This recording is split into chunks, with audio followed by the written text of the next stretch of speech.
What is going on, Rush Hour Sports Network? It is yours truly, Jay Smooth, here to give you the NFL, pretty much all the NFL analysis. And of course, joined as always is my co host, B Money. What's going on, bro? What's up? Great to have you Happy back, man. Thanksgiving, cuz. Happy Thanksgiving, cuz, man. Hey, great to have you here, bro. It's certainly great to have you here. And especially after one hell of a trip to remember out there in Chicago. We're going to get to that a little later, Oh, though. But oh yeah. man, oh man, I know you have a lot of interesting takes on that one. But yeah, man, hey, interesting week we had in the NFL though. Very interesting week we had during your trip out to Chi Town. Of course, Thursday night we saw the straight shutout skull dragging of the Falcons at home, 25-0. I imagine that was just like a road game. I mean, actually, no, a home game for the Patriots that took place in Atlanta. Essentially, what that was. Oh Uh, yeah. Absolutely. So going into Sunday, the Eagles are starting to look like an interesting team. They're starting to get a little bit hot. They beat the Saints here, a Saints without Jameis Winston, of course, 40-29. And the news out of this is that Alvin Kamara is not even going to be able to play tonight. Oh, actually, play tomorrow against the Bills because of an ankle injury, and I believe it was sustained in this game. And unfortunately, for the Saints, I would say that's probably going to be a dagger in their season. Like losing Jameis was already bad enough, but I'd say that's about a dagger. And speaking of the Saints, they gave an insane amount of money to Taysom Hill for a guy that stayed injured and didn't do a whole lot of anything. He certainly earned a whole lot of cash for doing nothing. Yeah, I saw that deal. Very, yeah, It's an very interesting weird deal. deal. You know? Yeah, it's very weird. Very weird. It's almost as if it's like one of those, if he can prove it, if he's going to be starting quarterback, then he'll get this amount of money. If not, he'll just get this amount of money. It's very strange, but the Saints see something in him. We have yet to see anything, but even so, the Saints are And I pretty. think what's even more interesting about the contract, so the contract itself is very much um, binded by incentives Right. to where like if he doesn't meet any of their expectations, he basically costs nothing. But if he does meet or exceed expectations, he makes a lot of money. So, like, I think it'll be interesting to see, like, if this type of contract ends up being some sort of precedent for contracts going forward for players. Yeah, it certainly seems that way, especially players that can play multiple positions. Yes. This one seems like it was groundbreaking, mainly because it was a guy that played multiple positions, and of course, one of those positions was quarterback. And I think because of the whole "will he start, won't he start" thing, it kind of threw a whole wrench into it to the point where they're like, "All right, we got to come up with something special for this guy." And Yeah. the Saints did just that. And like you said, this is going to be a deal we're going to see a lot more of, especially if these types of hybrid gadget players can play quarterback. If they can play quarterback, they're going to have a good amount of leverage in the negotiation table. And even still, it makes you wonder, like, we got several players in the league. It's kind of been, like, in the old days, players used to play, like, both sides of the ball in several different positions, and we didn't see that a lot Yeah, Iron Man very football. much. Yeah, But recently, I feel like we've been getting a resurgence of players, not necessarily playing both sides of the ball, but playing several positions are being used in multiple ways often. I mean, obviously, Taysom Hill is a great example for what he's able to do, mainly because he plays quarterback too, every now and then. But like, I think about Debo Samuel, who's like taking carries out of the backfield and playing wide receiver for San Francisco right now. right. Cordarrelle Patterson, who's doing that for Atlanta this year. Um, you think about players on the defense that move around and play like several different things at once, whether they're like safety or linebacker or slot corner.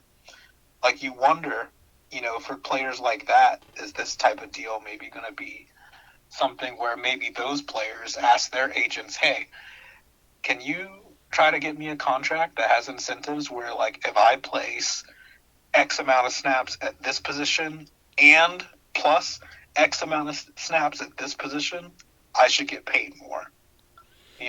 Stuff like that. Well, it does also bring up an interesting point. Do you think one day we will see the re-emergence of Iron Man football, where we see a player try to play offense and defense? Because it feels like it's getting to that point. It's a good question. It really feels like it's getting to that. And I say it because, the NFL with the rule changes, they have done their part to shut out the defense completely. And I think the only other way to make it sort of relevant, at least at the negotiation table, is if defenders had the opportunity to make an impact on offense. And if they want to up their ante a little bit or up their money, since they're only going to go so far at their defensive position, if they had the option to contribute on offense, I think we would see a lot of players at least give it a shot. And if they're successful at it, then yeah, they're gonna have a good amount of leverage. So it's weird. It feels like it's gonna take a good while though, maybe like another 10, 15 years or so. But I could very well see football headed in that direction, at least at the professional level. Maybe at the college, I think at the college level it already has. Like with select teams, maybe at the Division 2 level you'll see it, or Division 3. Like high level Division 1, you don't really see it, but I think maybe 10, 15 years, maybe 20 years from now, I won't be surprised if the NFL is in that direction, It's a good point. Yeah, it certainly is. Like just thinking about the way football has evolved so much, it just feels like the old school Iron Man football might return in a way. It's certainly something to think about, though. True. Definitely, but yeah, we can certainly revisit that and deep dive that one on another day. But yeah, definitely something to ponder on the mind. But going through the other scores, the Dolphins beat the Jets 24-17. This was exactly what you expected. Two bad teams just going at it. And essentially, Tua played okay. It wasn't the best game, but they did enough to win. And by the way, I have something interesting regarding the Dolphins for next week. And then, of course, going to Carolina, this was surprising to me. The Washington football team yet again pulls off another win. This time on the road against Carolina and Cam Newton and the Panthers. Now, obviously, this was an emotionally charged game because this was Ron Rivera versus Cam Newton, and Ron Rivera wanted to create something that was separate from Cam Newton, and Cam Newton wanted to go his own way. And this time, when they crossed paths, Ron Rivera and the Washington football team got it done. I was surprised, though. This was a very close game. It was probably one of the better games of the first slate of games, the opening 1 o'clock games. It was probably one of the more entertaining. This one and another one that I'm going to get to. Actually, another two that I'm going to get to in a minute. But this certainly was a fun watch right here. The Washington football team have now won 2 games in a row. They've knocked off the Super Bowl champs, and they knocked off the Panthers, who were not bad. They didn't have a good record. Well, they were at 500 coming into the game, but 2 wins in a row for the Washington team, and they play the Seahawks next week, and the Seahawks have not looked great. We're gonna talk about them in a minute, but man, I'll tell you what.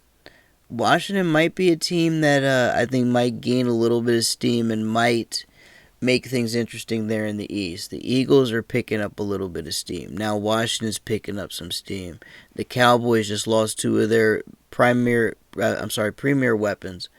And I don't know. Things are going to get interesting there in the NFC East. What do you think? Yeah, I mean, it's an interesting division, and I was looking at particularly playoff seedings and standings this weekend or the last couple of days, and how this week, because we're heading into Thanksgiving and heading into December, Right. and we're starting to see some things take form and some things that you weren't really expecting. And I think this game in particular, you talk about playoff implications. Washington getting this win, they're only a half a game behind the Panthers now. in a wild card race in which I believe if the season ended today, the NFC playoffs would look like the Cardinals are the number one seed, obviously winning the West. Mm. The Cowboys, Buccaneers, and the Packers, of course, win their divisions. But when you're looking at the wild card right now, the wild card's very interesting because right now, obviously, the Rams are right there as like the number one wild card team at 7-3. Mm. And then after that, you have a whole bunch of 5-5, 5-6, 4-6 teams that are right there for those last two wild card spots. Washington's one of them, and Philadelphia's another one. Right. It's right there. So who knows how the NFC is really going to shake out? Yeah, it's certainly up for grabs. That is for sure, especially in the East. Certainly going to be interesting. Out in the AFC, the Colts travel to Buffalo and end up stomping the Bills. This was certainly a surprise. Colts just ran through the Bills here, 41-15. Speaking of running through, Jonathan Taylor ran through. I mean, the man went off. I believe it was like 4 or 5 touchdowns he scored. He completely took over the game and took over Buffalo. And I tell you what, man, don't blink now. Buffalo is suddenly like skidding along a little bit. They're at 6-4. They're okay, but man, Buffalo's hit a little bit of a rough patch, huh?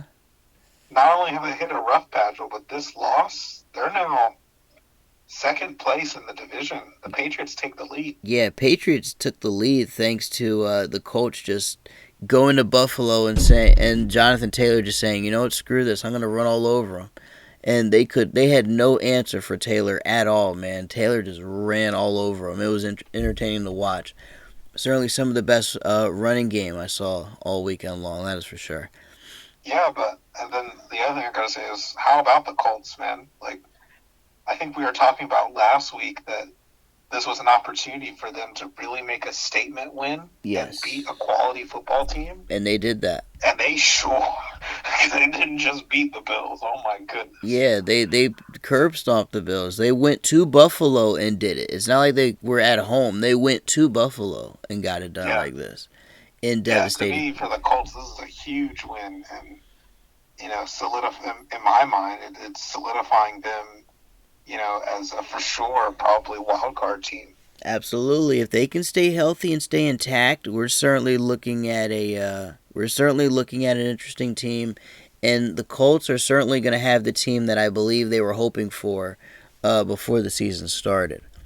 Yeah, and considering, we'll talk about the Titans in a second, but considering the state of that team, I almost wouldn't be surprised if the Colts make a late run and win the division. Yeah, it's certainly looking that way. It's certainly looking like it could be possible. And speaking of runs, man, my goodness. The Browns are 6-5. They win 13-10. But here's the thing though. The Lions are on one hell of a run right now because I don't think a team in history has ever gone 0-16-1. I don't think that's ever happened before. No. Yeah, 0-16-1 is like that's legendary status right there. So even though the tie broke their loss streak, the reverse streak, they still have a chance for history, and they're certainly on the right path because they lose again. However, and we're going to talk about it in a moment, I'm not 100% sure that the streak is going to continue on Thanksgiving tomorrow. Not 100% sure. We're going to get to that a little later, though. Going down. The 49ers kick the Jaguars in the teeth, 30-10 as expected. I'll tell you what, the 49ers are at 500. You know what? They're looking okay. Even though they're beating, like, they just beat the Jaguars, but they're looking like a team that's not ready to give up and roll over just yet. They certainly look like they want to at least put up a little bit of a fight in the division, but they have a little bit of a ways to go. They have the Cardinals they got to go through, which is going to be tough. They still have they have the Rams to go through, which is going to be tough. I mean, Like, it's true, but yeah, they're certainly in prime position to take a wild card spot. they are. They're certainly working their way up there. They have a tough road ahead of them, but they certainly are making things interesting, especially with a win like this. And going down to Tennessee. Speaking of the Titans earlier, the Texans beat the Titans 22-13, and I'll tell you what, the Titans season was already done when Derrick Henry went down with his injury, but now they just cut Adrian Peterson. They missed out on Philip Lindsay. The Titans are at 8-3, but that's like a nightmare situation because their running game is just a nightmare. Yeah, I mean, believe it or not, the Titans have the best record in the AFC, but they do not feel like the best team. Yeah, because now what's happening is Tannehill is forced to throw a lot more because of the injury to Henry. And the one thing you don't want to do is have Ryan Tannehill throw a bunch of passes. Like that's the one thing you don't want. You want him to have, to do enough, but you don't want him to throw a whole lot of passes. Like you don't want that guy to just launch it and try to be a gunslinger because that's when the turnovers come. So, yeah, Titans are struggling right now, man. And even though they're probably going to get in the playoffs, like the only way they don't is if they just lose like every game from now on and they go 8-9. But I don't know, man. Even if they get in the playoffs, they're gonna literally just be bounced out in the first round. So they're stuck. They're in an interesting spot. It's either get bounced out in the first round of the playoffs, or just lay down and let the season end and come back with Henry next year. Yeah, I mean, I think they'll still make the playoffs, in which Derrick Henry's supposed to be back for the playoffs. So right now, the Titans, to me, like they're just trying to tread water and make it, and then not try to lose too much. I mean, the good news for them is that they've already won 8 games, and I feel like for the wild card, the 8 games, maybe 9, will probably get them in. So they're in position. They just need to just hold serve for another month. Yeah, the problem is though they're depleted at running back, so do they really want to try to can they really patch that hole right there? Because if they can't, and they got to rely on Tannehill. That's going to be a disaster. Disaster waiting to happen. It's true. Going down to Minnesota. Minnesota ended up getting a upset victory over the Packers, 34-31. Rodgers did not have his best game. Did not have his best game at all. It was a very close game, but in the end, Kirk Cousins came through, managed the offense well enough for the Vikings to steal it by 3 points. Probably their biggest win so far. They're 5-5. They have some catching up though in terms of maybe trying to contend for the division. It's probably not going to happen. Well, most likely not going to happen, but I can say this. If the Vikings can continue to win, they can very well secure a wild card spot for themselves. Yeah. Only question is, though, when is Kirk Cousins going to break down? Because usually once Kirk Cousins breaks down, that's when the whole offense, defense, everything just shuts down along with it. Yeah, it's going to be interesting. Absolutely. I'm certainly looking forward to it. It's gonna be what I'm gonna have my eye on. We're gonna get to the Ravens and Bears after I get done with these other scores. Bengals skull drag the Raiders, 32-13. The Bengals improved 6-4. Raiders dropped 5-5. The Raiders are pretty much doomed. They now have to limp into Thanksgiving Day and hope they can get a W. We'll talk about that later. Bengals, of course, that was a get right game for them. They needed that one. The Cardinals beat the Seahawks 23-13. Seahawks did not look good in this one at all. They're certainly struggling along. Pete Carroll is doing even more stumbling and fumbling in press conferences than his team is on the field. Seahawks are at an embarrassing 3-7. The Cardinals are at a very hot 9-2. I wouldn't be surprised if the Cardinals wrap up the division early and start sitting and end up resting starters by like week 14 or 15 at this point, because they're just running away with the damn thing. But we're gonna see if they can hold tight to that lead. It's gonna be interesting though. See what they do out in the NFC West. The Chiefs end up with a get-right victory over the Cowboys, 19-9. The Cowboys are in danger though because they lost CeeDee Lamb. And they lost their other star receiver, whose name leaves my mind at the moment. Who am I thinking of? It is the other. It's the other receiver that they have. Is CeeDee Lamb and somebody else that the Cowboys got. Amari Cooper. Amari Cooper. Thank you. It's CeeDee Lamb and Amari Cooper. Both are out. And what I saw in this game, because I sat and watched this whole thing, I realized that even though the Cowboys have a running game, Dak, without those two weapons, CeeDee Lamb and Amari Cooper, that offense is lost. And as long as that offense is lost, they're going to have performances like 9 points on the board. The defense played good earlier on, but they were gassed out. And even though the Chiefs struggled, they did enough to win. However, this was more the Cowboys losing because the Chiefs were not having a good game. But the Cowboys were depleted, and Dak was running for his life and trying to make plays. And when he does that, it's going to go one of two ways. It's either going to work or it's going to fall flat. And it fell flat in Kansas City at Arrowhead. And on Sunday night, out in LA, the Chargers beat the Steelers 41-37. This was high scoring. Very high scoring affair. The Steelers dropped to 5-4-1. The Chargers, in a get right, improved to 6-4. This was a pretty good game, though. This was certainly one that the Chargers needed. The Steelers losing this one was a little bit heartbreaking, of course. The fact they went all the way to the West Coast and ended up losing by 4 points, that sucks for them. And then, of course, on Monday night, the Buccaneers kick the Giants in the face 30-10. Very easy work for the Buccaneers. The Giants suck. They're 3-7. That's pretty much that's just another day in the life of being the Giants. They are just at the bottom of that NFC East and the NFC conference as a whole. Yeah. Absolutely. Bucks really dominated this one in the second half. They definitely did.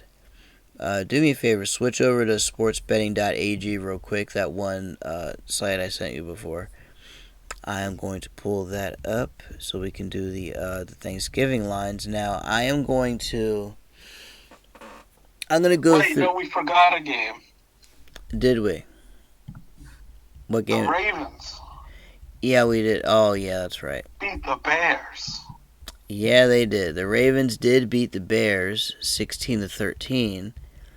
That ended up being upset of the day, really, because when you look at even though the Washington football team win was, an upset, this was the real upset of the day because the Ravens didn't have Lamar Jackson. They didn't have Hollywood Brown at wide receiver. They were, of course, the injuries piled up for them. And they brought in a guy, Tyler Huntley, a backup, I believe, out of Utah. I believe is where he played, he played college. Yes, Utah. And he ended up doing enough to get a big win for the Ravens. And this win was so big that, in fact, it has been reported that Matt Nagy is going to be fired regardless of the outcome of tomorrow's Thanksgiving Day game against the Lions. The fact that Bears ownership, I'd say, took this as a final straw says a lot. However, I want to hear a breakdown from you because you were actually at the game. So you experienced everything, and I certainly would like to know, and I'm sure the viewers would like to know, what was that like, man? Because that had to be stunning to everybody in that stadium. Yeah, well, first I will say that news did come out today that from the Bears ownership, the McCaskey family, that the news about Nagy being fired on Thursday tomorrow is false. He will make it to the end of the season.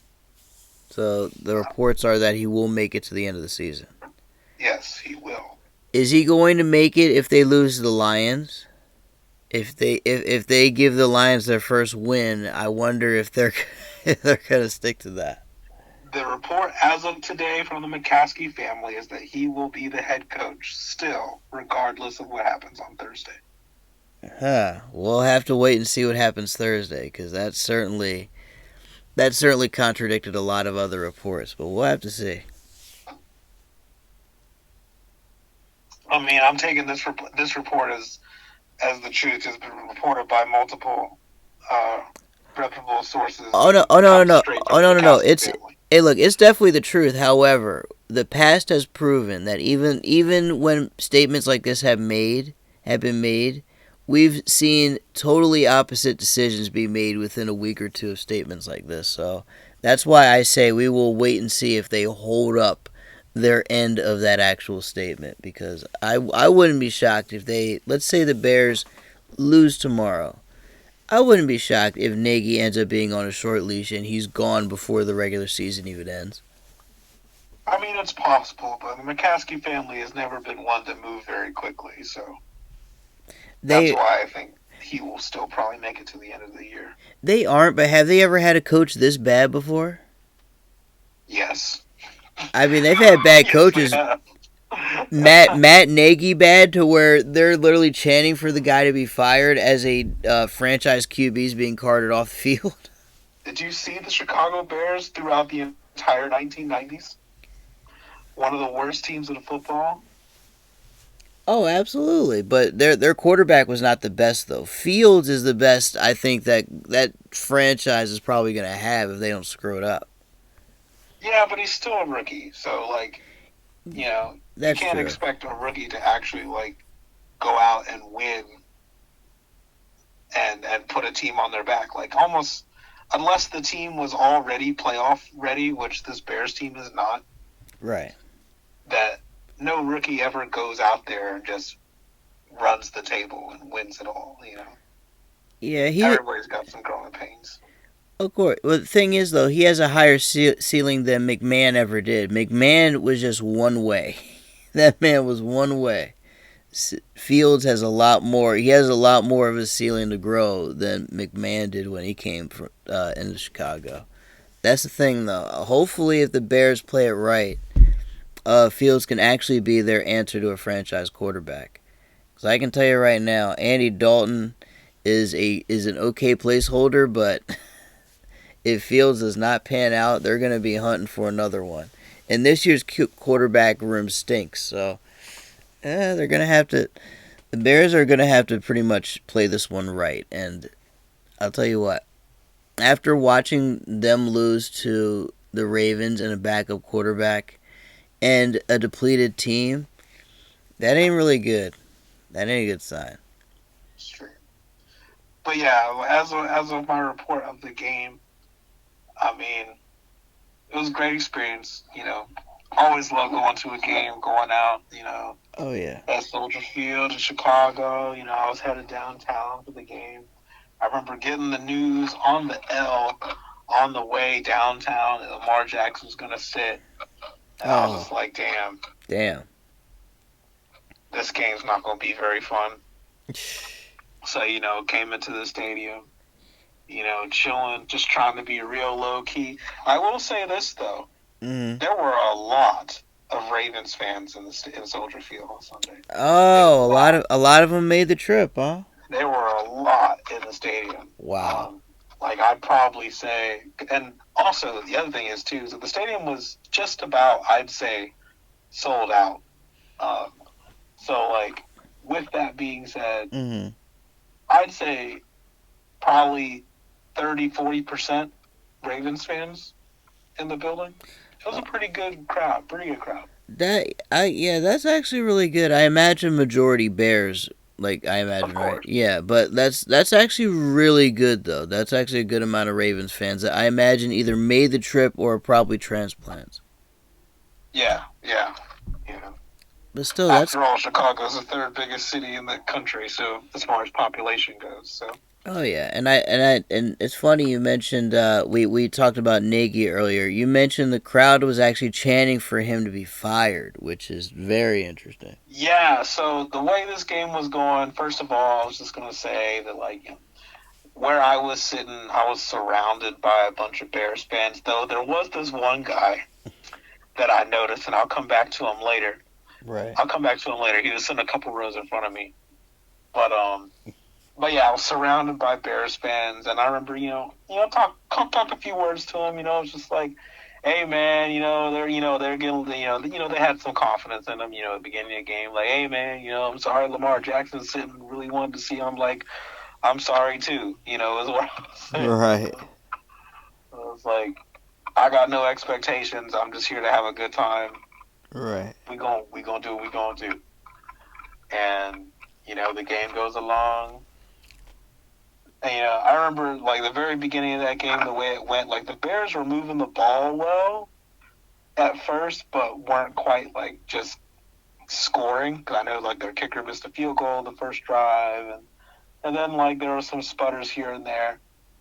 Because the Ravens were stopping them on third down. That was one of the biggest things. Mm-hmm. And then, of course, let's not forget that I think it was in the third quarter, Justin Fields got injured and sat out the rest of the game. Yes, that's correct. But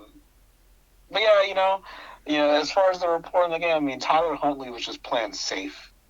That was kind of the game plan I could tell for the Ravens of this. Everything with Tyler Huntley was, we're going to try to run the ball, give Devontae Freeman the rock. Even if it doesn't work, we're going to give Devontae Freeman and Latavius Murray the rock and try to run the ball. And then when we need to throw it, the only thing Tyler Huntley was doing was dump offs, screens, little hook routes in the middle of the field, which, for what it's worth, they were doing that to protect him. But also, and this is part of the thing too, on the Bears side too, they don't call Chicago the Windy City for nothing. The wind was swirling all day long, so like there was a reason why you didn't really see a whole lot of big pass plays in this game, because that ball wasn't going to go very far. And that's honestly part of the reason why the Bears kicker missed the first field goal of the game, because the wind was swirling. And it just got worse as the game went on, too. But yeah, no, the atmosphere was good. The Bears fans were rocking, and Andy Dalton came in and it was whatever. But I know, like throughout the game, the Bears fans that I was sitting near, they were getting fed up a little bit with Nagy just throughout the game. Some of his calls, some of his management. I know there was like a couple fourth downs here and there that they wanted him to go for, and he didn't go for it. Yeah, I think there was one point in the game where like it was fourth down or 4th and 1 or 4th and 2. Yes. And like at first Nagy put the punt team on, and the fans just booed the shit out of him. and then Nagy called timeout, and then the offense came back on the field, and then they didn't even get it. Wow. I remember that.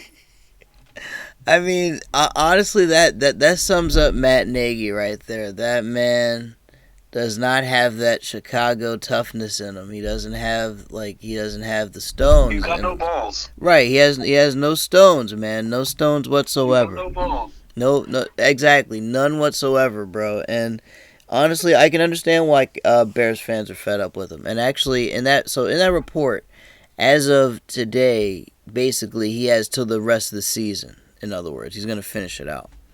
Yeah. What that tells me is, if they have to come out and say that, one of two things will happen. He's either one embarrassing loss away from getting booted, or he's going to get booted when the season is over.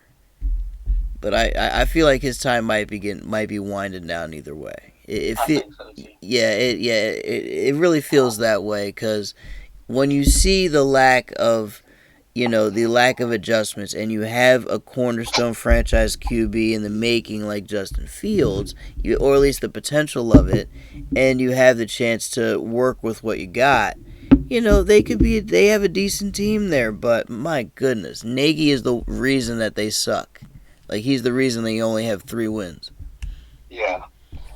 Yeah, just in finishing out the report, so we get to the fourth quarter. Mm-hmm.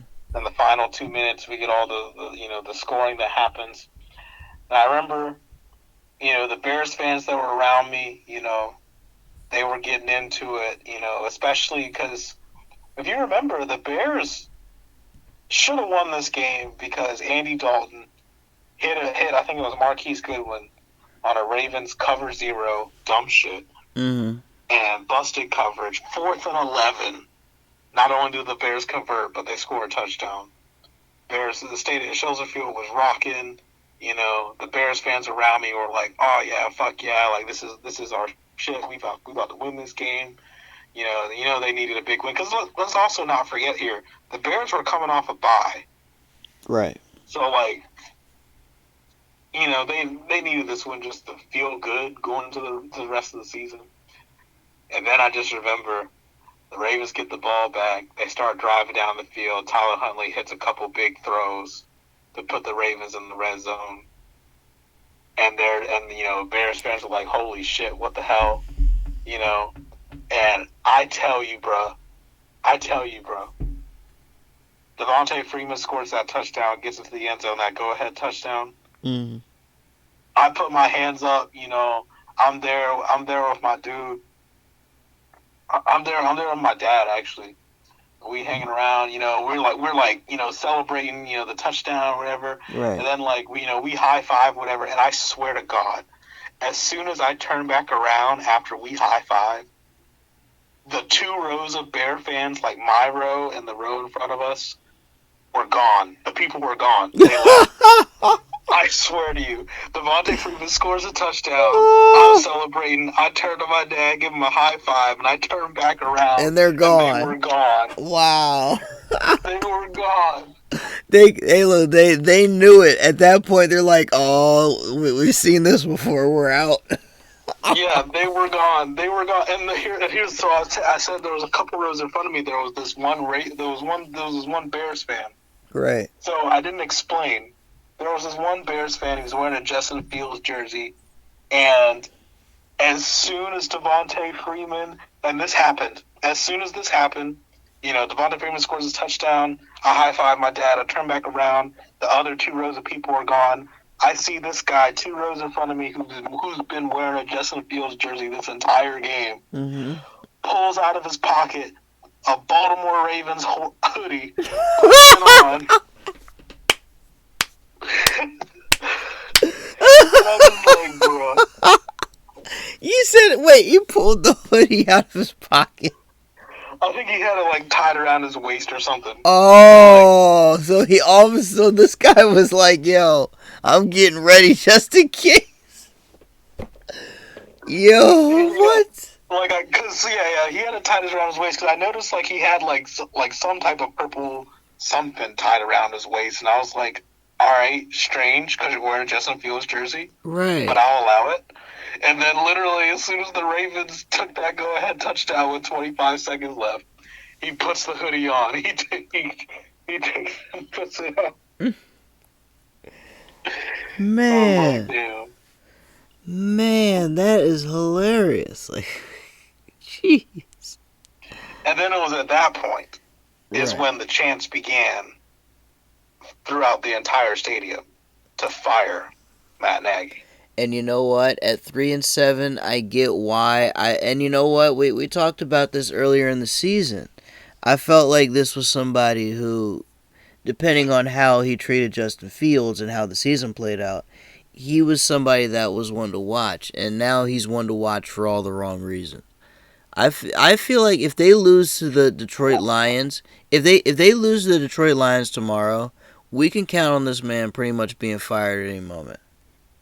And if they wait till the end of the season to do it, then we know for sure it's because this man gave the Lions their first win. Because that's when you know you've hit rock bottom for sure. Yeah, I mean, the reports aside, the conflict of that and what's going to happen, I tend to agree. When there's this much heat against your coach, right? Management's got to do something. I agree, man. At some point, they do. Otherwise, people aren't going to stop coming to the games. So it becomes at this point, it's starting to become a business decision, not necessarily a team performance or pride Right. or anything about that. It starts to become a business decision. It's, hey, we're gonna fire you not necessarily because because you're a bad coach, Right. but like we're gonna fire you because if we don't fire you, we're gonna lose money. Exactly. So I tell you, man, it was absolutely crazy, and you know what?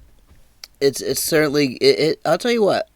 This makes watching tomorrow's games now a little bit interesting because usually Detroit and Chicago, there's nothing really there. But now tomorrow, if the Bears take a bad beatdown and the Lions get their first win of the year, oh man, the heat's going to be turned all the way up in Chi-Town. so let's get to it. Let's talk about these Thanksgiving games. Yes, sir. Let's get to it. Week 12.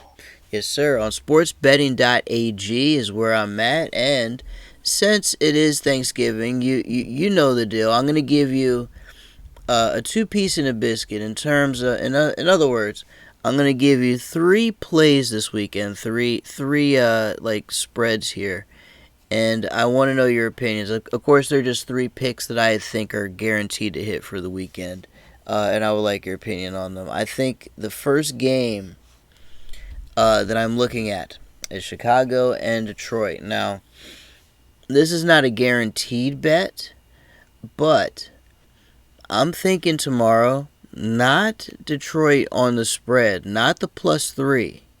I'm thinking money line outright +125, and I say that for the gamblers out there because Detroit to straight up win, because the Bears have too much heat on them right now. The coach is, let's face it, he's kind of on his way out. If it's not at the end of this week or end of this game, it will be at the end of the season. And at this point, with Justin Fields hurt and with Dalton did okay, but Dalton is not going to be, he's not going to be, good enough to really win them any serious games or keep them in playoff contention or anything like that. I think Detroit, however, has something to really play for. The fact that it's Thanksgiving, they have not won a game yet. Dan Campbell has been crying his eyes out at every press conference because they're either getting stomped in the face or they're within like 3 points of winning. I think they come out Thanksgiving Day. It's a great story. They're in Detroit at home. I think Detroit's going to steal one today. Tomorrow. And I think they get their first win of the season. What do you think about that? That's going to be my first offering. Do you like it or do you not like that one? I like it. I'm picking the Lions to win this game. Oh, man. Betting or not. And the best part, if you're a Lions fan, is that if they win this game, or really any game, the rest of the season, they still will have the number 1 pick in the draft, because the next team, the Jets and the Texans and the Jaguars, all have 2 wins. That is very true. They have a 2-game advantage in terms of the number 1 overall pick in the draft. So you are right about that. Even if they do get that win, they'll still have the number 1 pick locked down. They can tank the rest of the year, but just win on Thanksgiving Day for the sake of the story. Yes. That's probably the best strategy. So, folks, if you want a big underdog for the day, 12 noon Detroit Lions, actually, no, 12:30 Detroit Lions, go ahead and jump on that one. Now, the 4:30 game, Raiders and Cowboys. Now, I actually received a lot of messages about this. Excuse me. I received a lot of messages about this. A lot of people were looking at the spread for this at the. Well, not even that. Well, actually, fuck just talking about that. Just straight up in terms of picking this game, right? I had a lot of people messaging me about this. A lot of people wondering, now that Amari Cooper and now that CeeDee Lamb are gone for the Cowboys, will they be able to put up points against the Raiders? I think they can, because the Raiders have a bad defense, and considering that they lost one of their cornerbacks to legal issues and whatnot, that whole team is kind of in shambles right now. And I think if the Cowboys are going to get right, they're going to get right in this game. They're going to have to light it up at home. And the Raiders' defense is not exactly one that's going to put up a lot of resistance. So I think this is the game where Dak can sort of get back in rhythm with these new receivers and then move forward with the rest of the season. Give me the Dallas Cowboys at home. That is my pick for this game. What do you think about that? Yeah, I mean, I understand people's sentiment, this being a tough game to predict. Yes. And part of that, too, is because I think it's not confirmed whether CeeDee Lamb's going to play. I think he's a game-time decision. And I believe Amari Cooper is still out for this game due to COVID. Yes, he is. That is correct. So there's that unfamiliarity aspect that's going on. But, I mean, the Cowboys still got Dak Prescott. Dak Prescott can still make plays. So it'll be interesting, and it is at home. It's Thanksgiving. I think something else to consider too is that, like, really ever since all the stuff that's been going on with the Raiders has been happening, like, they haven't been able to, like, I think just prepare well for games, I agree, man. They haven't been able to prepare very well at all, and this time, even without a couple people still playing a quality opponent, I can get behind the Cowboys winning this game. Yeah, I can too, man. This is going to be the game where the Cowboys are going to get their shit together and then just ride off into the rest of the season and hope for the best, especially when they get, when they start to get at least a couple of one of their weapons back. I do think it could be a really close game, though. Oh, it's definitely going to be a close game. I agree with that. It's certainly going to be within a touchdown, I think. A touchdown. Now, the night game, speaking of injuries, the Saints and the Bills. The Saints without Alvin Kamara. The Saints are also at home, of course, without Jameis Winston for the rest of the year. The Bills are on the road here. They are a favorite on the road at minus 255. You know what? I'm not touching this game in terms of gambling, but I will say I am going to pick the Bills on the road here. If there is a game where the Bills are going to get right, another get-right game, it's going to be right here against the Saints, who don't have, Trevor Siemian sucks as a quarterback, and they don't have Alvin Kamara. So it's going to be a little tough for the Saints in this one to even etch out a victory. Yeah, I mean, in my eyes, this isn't even just a get-right game. This is almost a must-win game for the Bills, in my opinion. Actually, you're right. I agree. Bills, you just lost first place in your division to the Patriots. That's true. You lost it and got stomped by the Colts at home. Yeah, got stomped by the Colts in your own stadium. Absolutely. The Bills need this win. Now, it'll be interesting because we know that Josh Allen's been struggling in recent weeks. Yes, he has. And, despite, and the thing about the Saints, they've been up and down this season. Mm-hmm.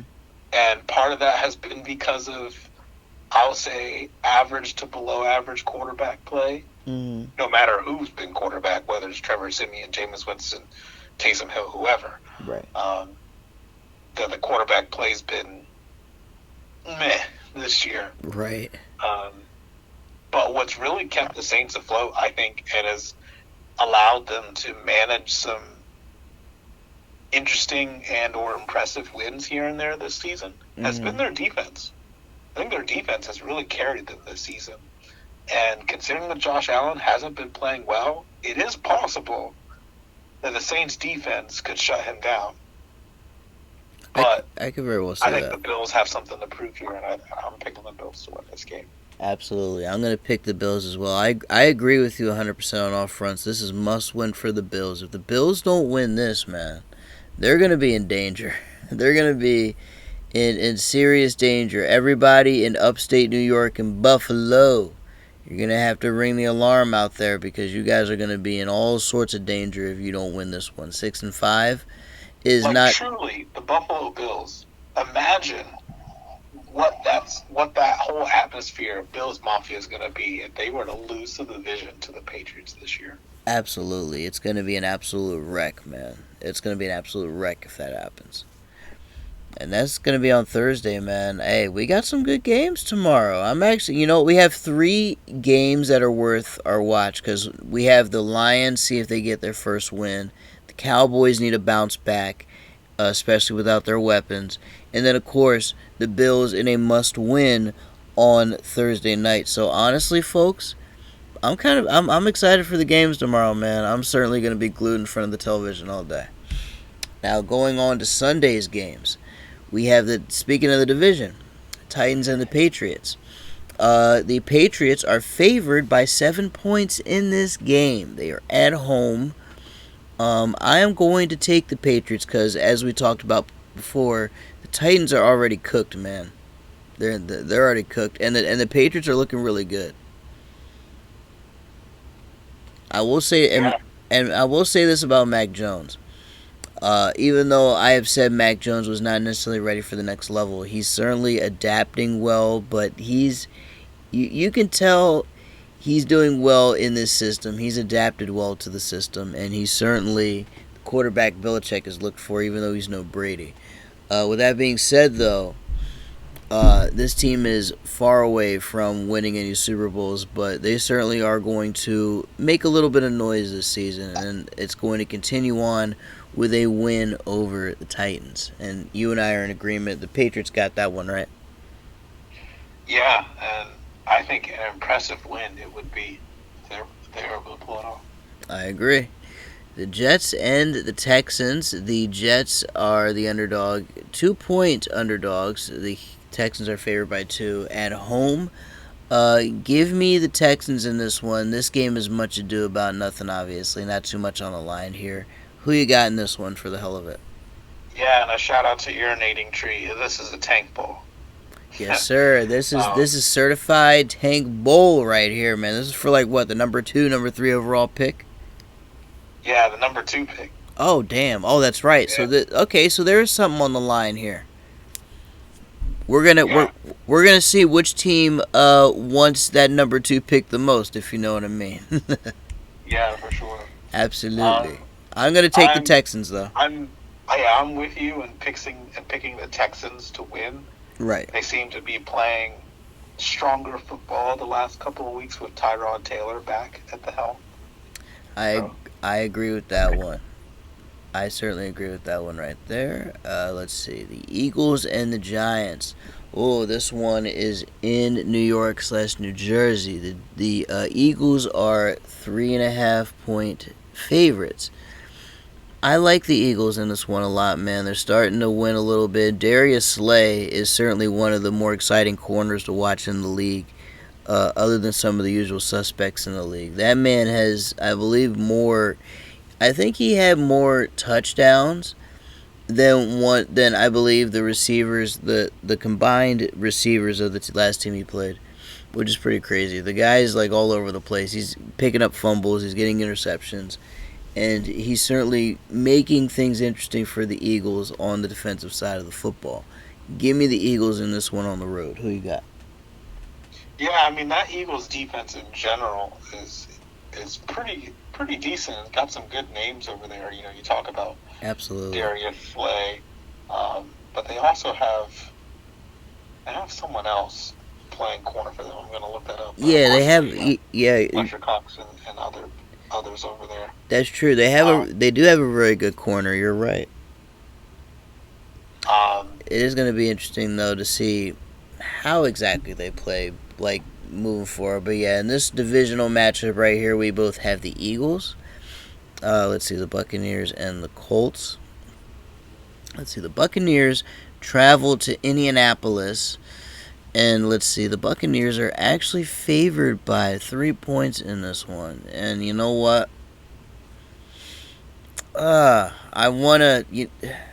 It's funny. I want to take the Buccaneers because they got embarrassed. I mean, they were just flat out embarrassed by Washington. They bounced back against the Giants. Now they go up against a Colts team that's the real deal, or at least playing like it. And this is a test for the Colts, man. They're going to go up against Super Bowl champs. You know what? I'm going to take the Buccaneers, but I'm going to be safe though. I'm going to pick the Buccaneers, but I won't be surprised if the Colts end up covering this game right here, end up like only losing by the 3 points. So give me the Buccaneers. Who you got? Yeah, I mean, I'm going to say it. Right now, the Colts are the hottest team in football, I think. They are, man. And So, honestly, I wouldn't. If anybody wanted to go for that underdog pick, the plus 140, I wouldn't blame them, kind of. yeah, especially since the game is in Indianapolis, too. Actually, you know what? I'm gonna go ahead and pick the Colts, and I'm gonna make that my second piece. The first piece was the Lions bet. I'm gonna go ahead and make the Colts my second one because, like you said, not only are they the hottest team in football, they have a home game against the Super Bowl champs. So this is their opportunity to have yet another statement win. I'm gonna go ahead and pick the Colts outright, money line style. Are you gonna? I assume you agree with that pick. I'm still going to pick the Bucks to win, though. Still gonna pick the Bucks? I Gotcha. think the Bucks stops here with the Colts. I think they're strong, but they're not that strong. Yeah, that's true. My thing is though, if they're gonna continue like just the hot streak right now, this is the best chance to do it. If this was in Tampa Bay, I would definitely go with the Buccaneers. But because it's at home, I'm gonna go ahead and lean for the Colts on this one. I'm gonna go ahead and take the risk. So That's fair. definitely, that's gonna be a good game to watch though. That's gonna be a good one to watch. I'm gonna keep my eye out on that one. And let's see what else we got. Oh, this is a game much ado about nothing. Falcons Jaguars. Falcons are going to win on the road. Nothing noteworthy here except for draft positioning. I assume you have the Falcons as well. Yes. Good stuff. Let's see what else. Panthers and Dolphins. Oh wow. You know what? I was going to make this my third play of the week because the Panthers just lost to the Washington football team. However, I think this is the game that the Panthers bounce back. Go ahead. I'm going to go ahead and make this my third piece right here. I'm going to make this the. Actually, no, wait. You know what? Oh, no. I'm not going to make that my third piece. I have another game for that. I am going to pick the Panthers, though. Who you got in this one? Um, I think this has an opportunity to be a really, really good game. I mean, in general, looking at the spread of games we have for this weekend, I think this is going to be one of the better weekends of football to watch. Right. I agree with that.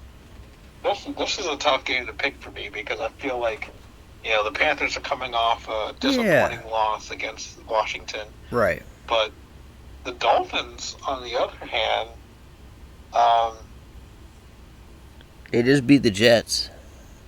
then they beat the Ravens the week before. So, yeah, they did. They've been putting together a couple little wins here, and I don't know. I think there's a chance they could get some. They might be the hotter team right now. I'm going to pick the Dolphins. Arguably, they could be, and the Dolphins are at home. So, yeah, that's a good one right there. I'll pick the Panthers, you'll pick the Dolphins right there. That's a good one. I certainly respect it.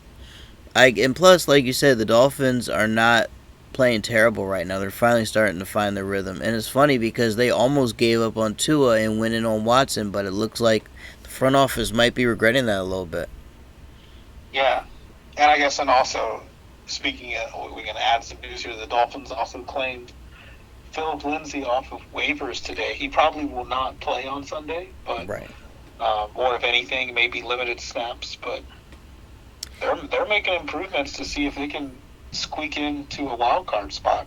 I think for this season, so they need this win. Miami does. They do. They're 4-7 going into this game, and if they win, then they're certainly going to be on the path to certainly snatching up a wild card spot, especially if they can remain hot at this point in the season. Yeah, they're certainly and firmly on the outside looking in. Making the wild card's going to be a little bit tougher in the AFC this year than the NFC, but they're not out of it yet. Right, absolutely. Steelers and Bengals at 1 o'clock. Let's see. The Bengals are at home. -1. Let's see. I'm sorry. They are a -4.5 point favorite at home. You know what? I'm going to go ahead and take the Bengals here. The Steelers have been up and down all season. And, of course, they tie with the Lions. That's still stuck in my head. Who you got in this one? Now, the one interesting thing to consider about this game, even though it's in Cincinnati, these two teams have already played this season, and the Bengals won the first meeting. This is true. The Steelers might be out for some revenge, I think. So Interesting. So, do you think the Steelers? Do you think they get the split? I think the Steelers get the split. All right. So you're gonna go Steelers. I'm gonna go ahead and pick the Bengals at home, and that rounds out the 1 o'clock games. Now, the 4 o'clock, we have the Chargers and the Broncos here. I feel like this is an easy one to pick, as even though this is in Denver, the Chargers are obviously the way better team. Go ahead and give me the Chargers to get a road game, to get a road win. Who you got in this one? Yeah, I agree. I think after that win on Sunday Night Football, the Chargers are returning to their early season form and are going to get a convincing win here against the Broncos. I certainly agree with that. Now, this one I have my eye on for obvious reasons, the Vikings and the 49ers. I'll tell you what, my three-piece to round out, well, actually, no, I gave you the two-piece already, but this is the biscuit of the week. This is the biscuit of the week right here. Give me the Vikings on the road to beat the 49ers. The Vikings have put together some quality wins, and right now they're at 500 right now. They're at 500, and they're facing a 500 49ers team. Whoever wins this is going to go above 500. I think the Vikings can snatch one on the road. It is Kirk Cousins, though, so it all depends on which Kirk Cousins shows up. But even so, I think Dalvin Cook can run all over that 49er defense. And I think the Vikings could snatch a very much needed win on the road. Who you got in this one? Again, a tough game to pick. Very tough. And that is this true. This is really and truly, I think, a game that's early on going to have true playoff implications. As if the season ended today, I believe the Vikings and the Niners would be the 6 and 7 seeds, the final two teams in the NFC playoff wild card. Correct. So here's an opportunity for whoever wins this game to knock somebody out, and to ensure themselves, getting a leg up for seeding and to potentially earn a spot later on. This is a tough game to pick because I feel like in some ways, at least right now, that the Vikings are a better team, but the Niners are at home. And Right. They've gotten some wins recently, but the Vikings are coming off perhaps a more impressive win against the Packers last week. Right. Man, it's a tough game to pick. Yeah. You pick the Vikings. Yeah. I'm gonna pick the Niners so we can keep a split going. All right. We'll just go ahead and keep the split going. We'll see what happens in that one because it is a very close one. It is a very close one, so it's going to be interesting to see what happens. Let's see. Hold on. Let's see what's up next. Rams and Packers. Now, there is no official money line for this. However, the spread indicates that the Packers are actually an underdog in this one, and it'll be quite interesting to see how that's going to play out. I'm going to take the Rams on the road here. The Rams at some point have to get their rhythm with all these weapons on both sides of the football. And if anything, this is a get right after that embarrassing performance that they had just 1 week ago. What you got in this one? The Rams are coming off a bye, correct? Let's see. Are the Rams coming off a bye? Yes, and before that, they got stomped. Yes. Yeah, they got stomped before that. So this is their first game since getting stomped in the face on prime time. Yeah, and the Packers are coming off a loss to the Vikings, where I believe they were losing the entire way. Yep, they lost the entire way. They tried to come back and rally back, but in the end, it was just too much. Yeah, and obviously, I think this is the pick for a game of the week to watch this weekend. I agree. Again, another one with intense playoff implications is as if some way the Rams end up winning the division, this game could make some waves of who's number one seed. I'm with you. I'm gonna pick the Rams. They're coming off a bye. They've had some extra time, an extra week to kind of. Particularly, I think what's most important about the Rams is that they've had the time with the bye week after that devastating loss to get their new pieces up to speed. You're going to see Odell Beckham probably have a full grasp of their offense. You're going to see Von Miller with probably a full grasp of the defense. You're going to see this Rams team at full force for the first time this season. And they're going to face a Packers team that's looking wounded. So, even though it's in Green Bay, yeah, I'm with you. Give me the Rams. Sounds good, man. Sounds really good. Definitely. I think this is a game where the Rams are gonna get like they're gonna have that get right game, and they're hopefully gonna correct themselves because they have too many weapons on that team to not play good. That is for sure. Then of course the Browns and the Ravens. This is a Sunday night game.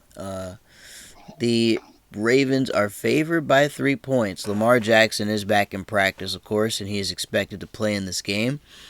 And the Ravens are at home for this one.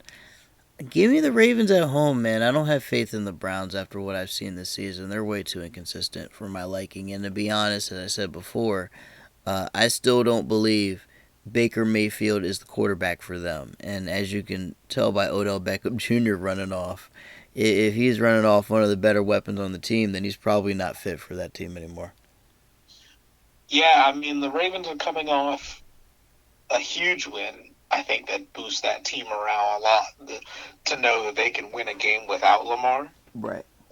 So I think this game is huge for the Ravens to kind of keep that momentum going. I mean, especially because they were coming into this Bears game having lost in devastating fashion to the Dolphins the week before. I think this is a huge game for the Ravens to really kind of cement themselves potentially as a contender, I think. I mean, the Ravens haven't been as inconsistent as the Browns, but the Ravens have very much still been a team where you don't know what to expect from them week in and week out. Largely because they've had a lot of comeback wins this season, a lot of slow starts. So I think there's an opportunity for the Ravens. Sunday Night Football back on prime time, a chance to kind of get revenge from their last primetime game on that Thursday night loss to Miami, to really kind of show the world, the nation, that team that played the Dolphins a couple weeks ago was just a fluke, and this team is strong. Recent Browns Ravens games, I expect it to be close. I expect it to be a good game. But I do think ultimately the Ravens are going to come away with a win in Lamar Jackson's return. Yeah, that's pretty much the way I see it. Especially against this bum Browns team, I certainly don't see how the Ravens could lose it. Going down to the Monday night game.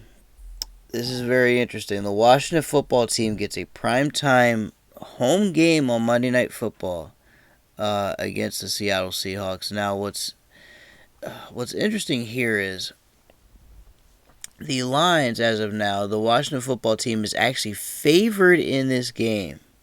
They are favored in this game. They have the better record here, which is actually shocking because I don't remember a time when the Seahawks actually had a worse record than Washington, but here we are.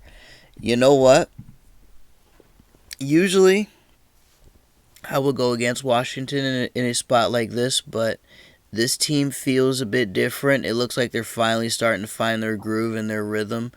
They had a very slow start, and of course, they just lost Chase Young for the year, and they had some other injuries as well.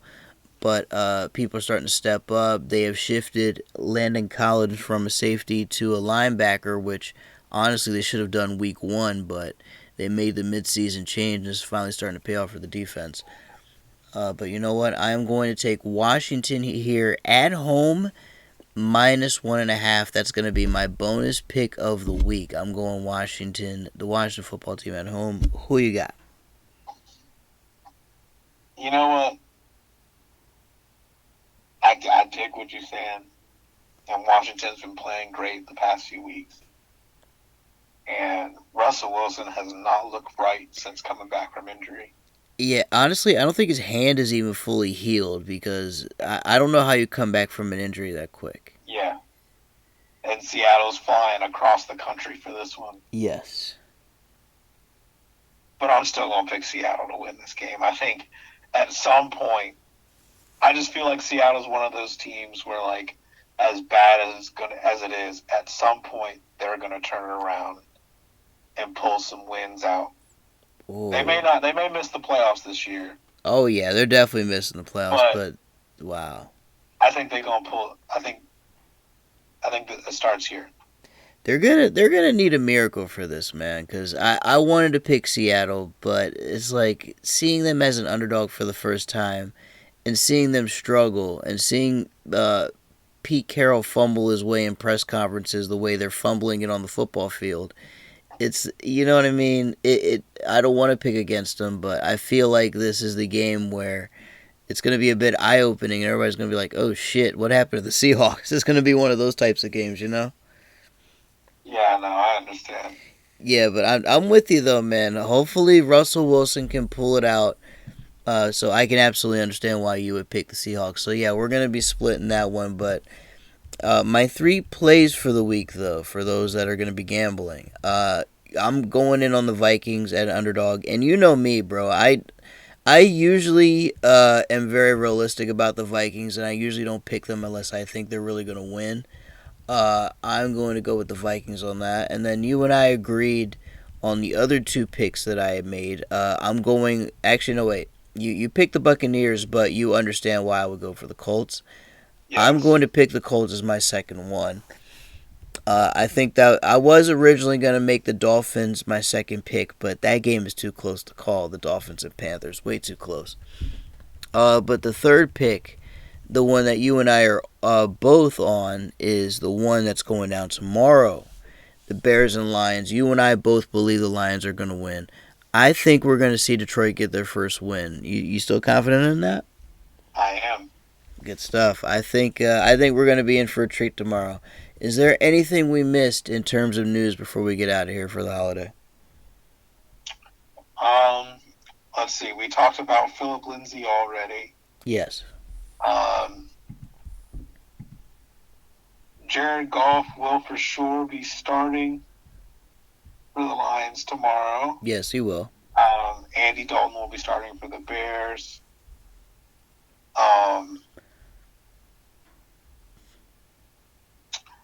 I guess there's the news about Everson Griffin. Yeah, there was. Oh, there was some very interesting news with Everson Griffin. That was insane right there. The guy's battling a whole lot of stuff with mental health and whatnot. Like, it's crazy. He exits home without incident phone. Like, he calls 911. Feels like someone's gonna kill him. All sorts of crazy stuff.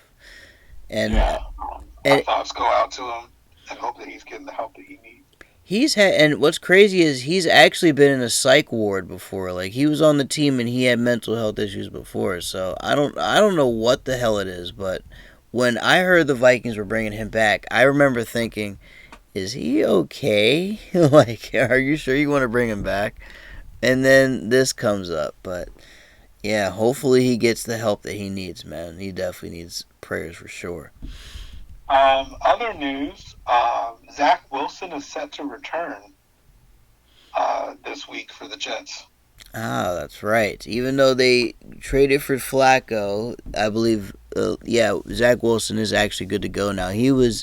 Was it a concussion or was it something else?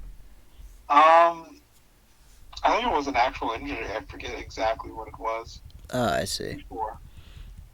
But then again, he is with the Jets, so him getting banged up is all part of the gig.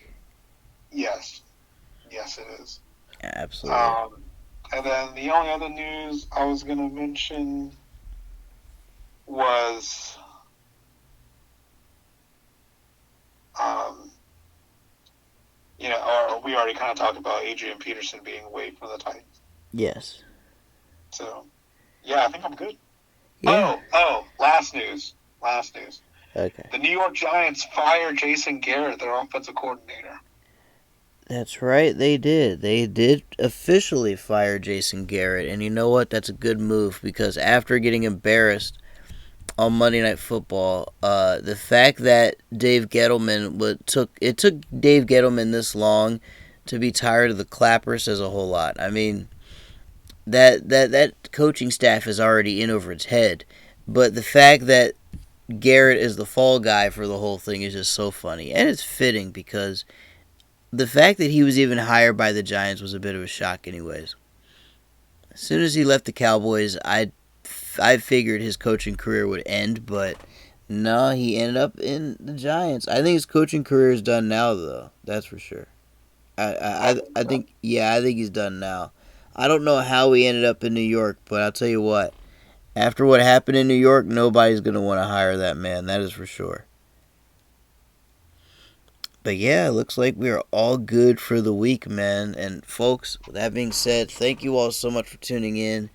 I hope you all enjoy Thanksgiving, enjoy the food, enjoy the football. Definitely throw down some money if you want to. And of course, folks, there's also a couple of. It's funny. There's actually a couple football games tomorrow on the NCAA side that you can gamble on. So there's a lot. There's an awful lot to look forward to tomorrow. That is for sure. Hopefully you all enjoy everything though. And of course, make sure you hit the like button, you hit the subscribe button. And of course, you keep it locked in here for all the latest news, for all the scores, for all the stats, and of course for all the latest analysis. It is yours truly, Jay Smooth. B Money, thank you for joining me, my brother. Happy Thanksgiving. Enjoy the festivities tomorrow. And I assume you will be back here next week to help me wrap it all up. Indeed. Good stuff, man. Good stuff. And hey, everybody here at Rush Hour, thank you all so much. Happy holidays to you, to all your families. We will see you all next week for more football analysis.